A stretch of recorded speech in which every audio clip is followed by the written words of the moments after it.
በስመ አብ ወወልድ ወመንፈስ ቅዱስ አሐዱ አምላክ አሜን። የእግዚአብሔር ቤተሰቦች፣ የእናታችን የቅድስት ድንግል ማርያም የአደራ ልጆች፣ የቅዱሳን ሁሉ ወዳጆች በያለንበት ዓለም ሁሉ የእግዚአብሔር ሰላም ይብዛልን። በህዳር ወር የሚነበብ የቅዱስ ገብርኤል ድርሳን ለሁሉ ሰው እንዲዳረስ በእግዚአብሔር ስም ሼር እናድርገው። አንድ አምላክ በሚሆን በአብ በወልድ በመንፈስ ቅዱስ ስም አምነን በገጽ 3 በባህሪ አንድ በሚሆን ያለ መንፈቅ የሚሰጥ ያለ ሐሰት እውነተኛ የሚሆን የተማረኩትን ከምርኮ የሚመልስ ሕሙማንንም ከደዌ የሚያድን ከኛ ዘንድ ለእሱ ምስጋና የሚገባው ለእኛም ከእሱ ዘንድ ከደዌ ለመዳን መለመን የሚገባል።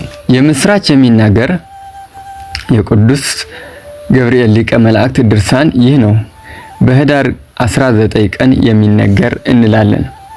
የጸሎተ ኃይል በእኛ ላይ ይደር ለዘላለሙ አሜን። እመቤታችን ማርያም በቤተ መቅደስ ሳለች የእስራኤል ወገኖች በድንጋይ እንወራት ብለው መከሩ። ከቤተ መቅደስ በደረሱ ጊዜ መላእክት እመቤታችን ማርያም ወዳለችበት ከሰማይ ሲወርዱ አይዋቸው። የቤተ መቅደስም ቅጽሮች እንደ እሳት ሲቃጠሉ አዩ። ይህንንም ባየ ጊዜ በየወገናቸው አፍረው ተመለሱ። ዳግመኛም በስራይ እንግደላት ብለው ተማከሩ። እንደ አባታቸው እንደ ሰይጣን ቀናተኞች ናቸውና በስራይም ይገድሏት ዘንድ ስሙ መጥቁል የተባለ ስራየኛ ፈልገው አመጡ። እሱም እናንተ አጋንንት እርዱኝ ብሎ 370 አጋንንትን ጠራ። 70 ላሞች ለመስዋዕት አቀረበላቸው። እነሱም በድንጋይ ጸፍጸፍ አረዷቸው። ስጋቸውም በሉ፣ ደማቸውም ጠጡ። ከዚያም ስራየኛ ጋር እመቤታችን ወዳለችበት ቤተ መቅደስ ሄዱ። እመቤታችን ማርያምም ሊገድሏት እንደመጡ ባወቀች ጊዜ ወደ እግዚአብሔር ጸለየች። የመላእክት አለቃ ገብርኤል ወደኔና እያለች እነዚህም ቃሎች እየጠራች ጸለየች። በዚያን ጊዜ ቅዱስ ገብርኤል የሚያበራ የእሳት ሰይፍ በእጁ ይዞ መጣ። እነዚህም ቃሎች መድህኒኤል፣ ሕያውታኤል፣ ተርቡታኤል፣ አውጽኤል፣ ሁኤል፣ ዚኤል፣ ጊኤል የሚሉትን ቃሎችን እየጠራች ባለችበት ጊዜ ነው ቅዱስ ገብርኤል የመጣው። መጥቁልን አጠፋው። 370 አጋንንት ከእሳቸው አንድ ሳይቀር አጠፋቸው። ከዚህም በኋላ ካህናት እመቤታችን ማርያምን ከዚህ ውጭልኝ፣ ቤተ መቅደስን አታርክሽብን አልዋት። የትጉሃን አለቃ ቅዱስ ገብርኤልም ዳግመኛ መጣ። ሰላምታ ይገባሻል፣ የዳዊት ልጅ ሆይ ከዚህ ውጪ፣ እኔ ካንቺ ጋር ነኝና አይዞሽ አላት። እነሱም ከእሷ ጋር ሲነጋገር መልአኩን አያዩትም ነበር። ይህንንም ከነገሯት በኋላ ተሰወራት። ዳግመኛም እመቤታችን ማርያም የክቡር የዱመታሪያኖስ አገር በሚሆን በሊባኖስ ተራራ በነበረች ጊዜ ቅዱስ ገብርኤል ወደ እሷ ወረደ። የዳዊት ልጅ ድንግል ሆይ ሰላም ላንቺውን ካላት በኋላ ተነስተች ወደ ግብጽ ሂጂ አላት። እመቤታችን ማርያምም ስለ ሄሮድስ ያገኘኝን ሁሉ ራስህ ታውቃለህ፣ እኔም ልጄም ሊገድሉን እንደፈለጉ ታውቃለህ። እግዚአብሔር ካንቺ ጋራ ነው፣ አይዞሽ አትፍሪ፣ የሚያገኘሽም ክፉ ነገር የለም አላት። ይህንንም ተናግሮ ወደ ሰማይ ወጣ። ከዚህ በኋላ እመቤታችን ማርያም ወደ ግብጽ ሄደች። ከአንዲት ሴት ዘንድም በደረሰች ጊዜ እመቤታችን ማርያም ሰደበቻት። በዚያን ጊዜ ምድር አፏን ከፍታ ያችን ሴት ዋጠቻት። እመቤታችንም ማርያም ከዚያች ሴት ቤት ገባች። 4 ወር ከ5 ቀንም ተቀመጠች። ከዚህም በኋላ ለዮሴፍና ለእመቤታችን ማርያም መልአክ ታያቸው። ከዚህም ተነስታችሁ ሂዱ አላቸው። እነሱም ተነስተው ሄዱ። ግብፃውያንም ባዩዋቸው ጊዜ ዮሴፍን ይዘው በብዙ ደበደቡት። እመቤታችን ግን በዕብራይስጥ ቋንቋ ጸለየች። በዚያን ጊዜም ሊቀ መላእክት ቅዱስ ገብርኤል በእጁ የሚያበራ የእሳት ጦር ይዞ መጣ። በመዓልትም በሌሊትም እኔ ካንቺ ጋር ነኝና ማርያም አይዞሽ አላት። የእግዚአብሔር መልአክ ሆይ ከግብፃውያን እርዳኝ፣ ዮሴፍም ስቃይ መከራ አጸኑበት አለችው። መልአክም በክንፉ ምድርን እየመታ ሄደ። ከምድር 49 ክንድ ያህል ከፍ ብሎ ዮሴፍን የደበደቡትን ሰዎች በሰይፍ አጨዳቸው። ቁጥራቸውም 99 ነው። ወደ ዮሴፍም ተመልሶ ዳሰሰውና ዳነ። ወደ ድንጋይ አውዳማ ጸፍጸፍ ከዮሴፍ ጋር ሄደ። ያንንም ድንጋይ ስፈረው አለው። ሰፈረው። ርዝመቱም 109 ስፋቱ 39 ሆነ። ያችን ድንጋይ አነሳና ወረወራትና ከምድር በታችም ገንዳ አደረጋት። ከዚህም በኋላ ተሰወራቸው፣ ወደ ሰማይ ወጣ። በዚያን ጊዜ ሄደችና ቁመቱ 300 ጎኑ 49 የሚሆን ታላቅ አውሬ ከሚኖሩበት ምድር ደረሰች። እመቤታችን ማርያም ጸለየች። ሊቀ መላእክት ቅዱስ ገብርኤል ተገለጸላት። በእጁም ልሳኑ 2 የሆነ ሰይፍ ይዟል። ማርያም ሆይ የማደርገውን እንጂ አትፍሪ አላት። መልአኩም ያንን ሰይፉን መዘዘና እነዚህ ቃላት ጠርቶ ዲያጋ በዳቦ ወተፍአ ምራቆ የሚሉትን ቃላችን እየጠራ ሰይፉን መዘዘና እነዚህ ቃላችን ከጠራ በኋላ ከሰይፉ ላይ ምራቁን ተፋና ለዚያ ከይሲ አስነሳው። በዚህ ጊዜ ከ17 ላይ ተሰነጠቀ። ከሆዱም ውስጥ ጥቁር ቁራ ወጣና ገብርኤልን ተሳደበ። መልአኩም በእጁ እንደ ኦፍ ያዘና ከእመቤታችን ከማርያም ጋር ትከራከር ዘንድ ምን ስልጣን አለ አለው። ርኩስ መንፈሱም ያለ ጊዜ አታጥፋኝ አለው። እሱም ጥሎት ወደ ሰማይ ወጣ። ዳግመኛም ድንገት መጥቶ ማርያም ሰላምታ ላንቺ ይሁን፣ የእግዚአብሔር ሰላም ካንቺ ጋር ይሁን፣ ተነስተሽ በጸሎትሽ ከመቃብር የወጡትን ተመልከቺ አላት። እንደዚሁም በዘመነ ቡሊ ጓደኛው ሚካኤል የእስራኤል ልጆች መርቷቸው ነበር። ከዚህ በኋላ ቅዱስ ገብርኤልን ባህርን በእግዚአብሔር ቃል አርሳቦን ዳሴርቦን ዳኖዳን እንዲህ ብሎ አዘዛት። ባህርም ወደ ቀኝ እና ወደ ግራ ተከፍላ መንገድ ሰጠች። እነሱም ከባህር ውስጥ ገቡ። ወንድሞቻችን ሆይ እመቤታችን ቅዱስ ገብርኤልን ከመላእክት ሁሉ አብልጣ እንድትወደው እወቁ። የልጇን የጌታችን የኢየሱስ ክርስቶስን ልደት የምስራች ነግሯታልና እሱም እንዲወዳትና በጭንቋን ጊዜ እንዲረዳት እወቁ። እኛም በጭንቀታችን ጊዜ ይረዳን ዘንድ ጸሎትና በረከቱ ከሁላችን ጋር ይኑር ለዘላለሙ አሜን። ምዕራፍ 3 የሊቀ መላእክት የቅዱስ ገብርኤል ተአምር ይህ ነው። ዮሴፍና ኒቆዲሞስን እንደረዳቸው የሚናገር በረከቱ ሁላችንም ይጠብቀን አሜን። ሄሮድስ በምክሩ ጽኑ ቅጣትን እንዲቀጧቸውና እንዲገድሏቸው አዘዘ። ያን ጊዜም የእግዚአብሔር መልአክ ቅዱስ ገብርኤል ወደ እሳቸው ወረደ፣ በብርሃን ክንፉ ሰወራቸው። በዚያን ቦታ መልካም መዓዛ ሸተተና ሰፊ ብርሃን መላ። እንዲህም ብሎ ተናገረ። የመጥምቅ ዮሐንስ ራስ ከአመፀኛ ከሄሮድያዳ እጅ ቀምቼ የወሰድኩ እኔ ገብርኤል ነኝ። በዓለም እንዲገለጽም አደረግኩ። የአመፀኛ የሄሮድስን አእምሮ ያጠፋው ተልቶም እንዲሞት ያደረግኩ እኔ ነኝ። ይህንንም ከተናገረ በኋላ ተሰወረ። በረከቱ ከሁላችን ጋር ይሁን። ለሁላችን ከክፉ ነገር ይጠብቀን ለዘላለሙ አሜን። ምዕራፍ 4 የሊቀ መላእክት የቅዱስ ገብርኤል ተአምር ይህ ነው። አባታችን ገብረ መንፈስ ቅዱስ እንደረዳውና በክንፉ እንደተሸከመው ወደ ሰማይም እንዳወጣው የሚናገር በረከቱ ከኛ ጋር ለዘላለም ጸንቶ ይኑር አሜን። አንድ ቀንም አባታችን ገብረ መንፈስ ቅዱስን በክንፉ ተሸክሞ ከእግዚአብሔር ፊት አደረሰው። እስከ 7ቱ ሰማያትም ድረስ አወጣውና ደስተኛና የምስራች ተናጋሪ የሚሆን የዚህም የገብርኤል ክብሩ ታላቅ ነው። ከመላእክትም ሁሉ ክብሩ ድንቅ ነው። የሰው አንደበት ሊናገሩት የማይቻል የሟች ልቦና ሊመረምረው የማይቻል የከበረ ባይሆንም የልጁን የልደቱና የትንሣኤውን የእርገቱን ነገር እንዲናገር ባላከው ነበር። የክርስቶስ ወገኖች ወንድሞች ሆይ ይህን አስተውሉ። ከእነዚህ ከከበሩ ባልንጀሮቹ መላእክት ተለይቶ ለዚህ የበቃው ማን ነው?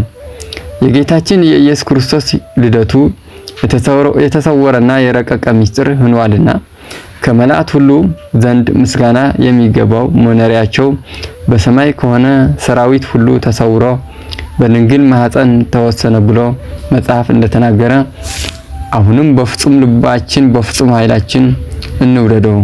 ከጌታው ከክርስቶስ ይለምንልን ዘንድ ከእመቤቱና ከወዳጁ ከማርያም ይለምንልን ዘንድ የዚህም መልአክ ይህን የተአምሩ መጽሐፍ ከቅዱስ ወንጌል ከሰማዕታትና ከጻድቃን ገድል ተመልክቶ የሚሰበስብ ሰው ኃጢአቱን ይሰረይለታል። ብልሆች ሰዎች ተሰብስበው ሳለ ቄርሎስ እንደሚገባው ለሚያደርስ ስርየት ይገባዋል ብሎ እንደተናገረ ሳዊሮስም ወንድሞች ሆይ ነገሬን ምንም ባስታውስ ይቅር እንድትሉኝ እማልዳችኋለሁ። ይህን ያደረግነው በሰው ፊት ክብርን ሽተን አይደለም፣ ፍቅሩ ስለጸናብን ነው እንጂ። በሕይወቱም ቢሆን በሞቱም ቢሆን አስቡት። ይህን የወደደው መልአክ በሰማይ ዋጋውን ያዘጋጅለት ዘንድ በዚህ ዓለምም ማደሪያው ያበጅለት ዘንድ ልመናው ከሁላችን ጋር ይሁን ለዘላለሙ አሜን።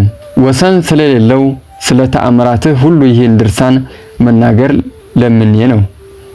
ሐዘንንም የምትለውጥ ደስታ ገብርኤል አንደበት በመናገር አይፈጸምምና በጽሕፈትም ለመፈጸም ቀኝ እጅ ይደክማልና።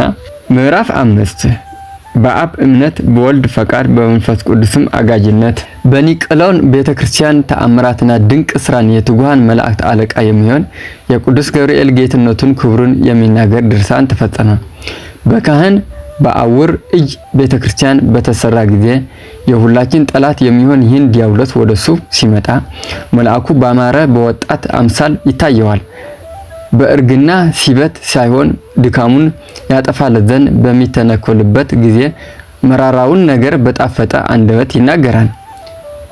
አውርም በሚጸለይበት ጊዜ እባብ መስሎ ይታየዋል። ቅዱሳን የሚረዳ ሊቀ መላእክት ቅዱስ ገብርኤልም ይመጣል። በብረት ሰንሰለት አስሮ የተሰበሰቡትን እንዲያዩት ከላይ ይሰቅለዋል።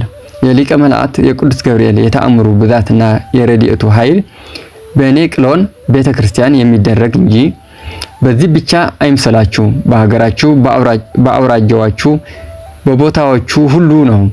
ከነቢያት ከቅዱሳን ዘንድ ለማስረዳት ከእርግና በኋላ ዮሐንስን ልደት ለመናገር ነቢይ ካህን ከሚሆን ከዘካርያስ ዘንድ በመላክ የጌታችን የመድኃኒታችን ልደት ለመናገር የብርሃን ሰረገላ ከምትሆን ከእመቤታችን ማርያም ዘንድ በመላክ ከተላኩ ከሐዋርያት ዘንድ ልቦናቸውን ለማጽናት በመላክ ነደ እሳትን በማጥፋት ድል ከሚነሱ ከሰማዕታት ዘንድ በመላክ የመለኮትን ቃል ለመናገር ከደጋግ ጻድቃንም ዘንድ በመላክ ፍጹማን መነኮሳትን ከአባቶቻቸው ቤት ለማውጣት በመላክ ቀናዎች የሚሆኑ የንጉሶችን መንግስት ለመጠበቅ በመላክ በቀድሞ ሰዎች ዘንድ ድሮ የተደረገውን ተውትና በዚች ቤተክርስቲያን ስራ እስከ መጨረሻዋ ያደረገውን ተውትና ከተሰራችም ጀምሮ በብዙ ዘመን የተደረገውን በአይን ያያችሁትን ተአምርና መንክር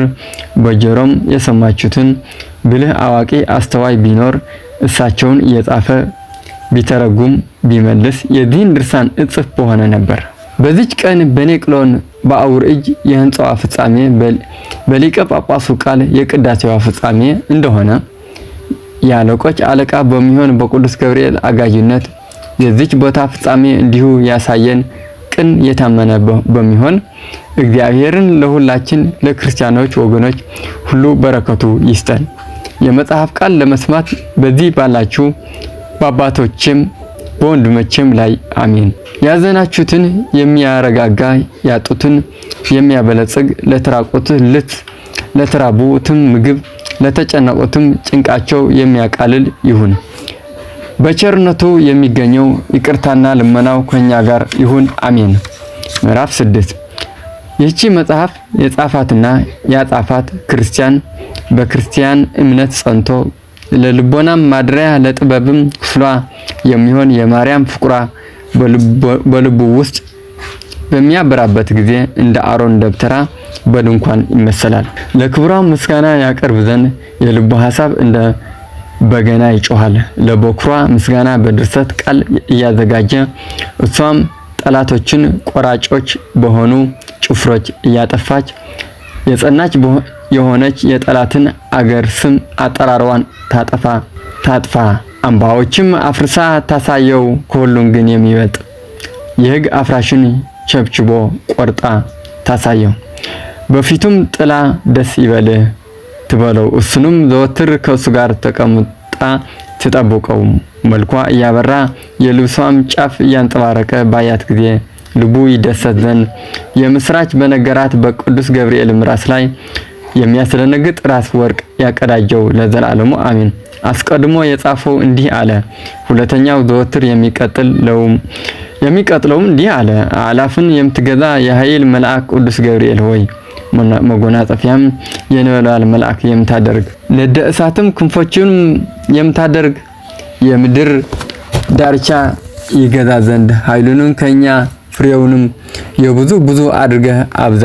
ጠላቶችም ከገደል ይወድቁ ዘንድ ከእግሩ በታች ጣል። አመጽ የሚናገሩን አፍ ዝጋ፣ አፍንጫውንም ሰንግ። ጉሽ ጠጅ የሚጠጡትን ውሃ ይጠሙ። በጎድናቸውም የሞት ድንጋይ መሰናክል አኑር። በአንገታቸውም ላይ የእሳት ሰይፍ እዘዝ። ጀርባቸውም በበደል ገመድ ይገረፍ። ዘራቸውም እንደ ቅጠል የረገፈ አድርግ። ሬሳቸውም በባህርም በደረቅም ይጣል። በፍዳ በባህርም ውስጥ የተጣለ ይሁን ለዘላለሙ አሜን። አሁን በመላ ጌትነትህ ይህን መጽሐፍ ያጻፈ ይህችም በኖራ የተጌጠች ቤተክርስቲያን በስምህ የሰራ በወንጌል ለተማረኩ ወገኖች ማረፊያ ትሆን ዘንድ አንተም እንደለመደ ዘወትር ስለእሱ ለምን። ቁጥር የሌለው ብዙ ዘመን በደስታ ይኖር ዘንድ ሽምግልናውን ታድሶ ወጣትነቱን የግብፅን ኦፍ ይመስል ዘንድ ጸሎቱም እንደ ንጹህ ዕጣን ያረገች ትሆን ዘንድ ከቀደሙ ከደጋግ ነገስታት ጋር አንድ ይሆን ዘንድ ከዚህ አምደ ወርቅ ላይ ስሙ ተጽፎ ይታየው። በዚህም በጸጥታ መርከብ ከአመፀኞች ዘመን የተሻገረ ይሁን። ከሚነሳ ጠላትና ከባዕድ ጠብ በንጹህ ክንፎች ለዘላለሙ የተያዘና የተደገፈ ይሁን። ሰውና መላእክት በአንድ ቃል አሜን ይበሉ። ይህንን መጽሐፍ ያጻፈውን ያነበውን የተረጎሙ ቃሉ የሰማውን በእግዚአብሔር አንድነት በመንግስተ ሰማያት ይማረን። በንግስት በእመቤታችን በማርያም አማላጅነት በመላእክት ልመና በነቢያትና በሐዋርያትም ልመና በጻድቃንና በሰማዕታት ልመና ለዘላለሙ አሜን። ይህ መጽሐፍ የሚናገረውን ገብርኤል ብስራቱን በነገራት በመጋቢት 29 ቀን ነው። አባቶቻችን መምህራን ግን የገብርኤል በዓል በታኅሳስ 19 ቀን እንዲሆን አዘዙ። እመቤታችን ማርያም ደቅስዮስ በ22 ቀን አዘዘችው። ገብርኤል ብስራቱን በነገረኝ ቀን በዓሉን አድርግለት ብላ አዘዘችው። ይህን በዓል በጌታችን በትስብእቱ ምክንያት ዳህና በሚባል አገር በገብርኤልም በቅዳሴ ቤቱ አምሳል ነው። ወር በባተ በ19 ቀን በየወሩ ከዓመት እስከ ዓመት በዓሉን አክብሩ። ወደ እግዚአብሔር ይለምንልን ዘንድ ልመናውን አማላጅነቱን ከኛ ጋር ለዘላለም ጸንቶ ይኑር አሜን። የቅዱስ ገብርኤል ምልጃና ጸሎት ቃል ኪዳን የእመቤታችን ጸሎት የእግዚአብሔር ቸርነት ከሁላችን ጋር ይኑር ለዘላለም አሜን።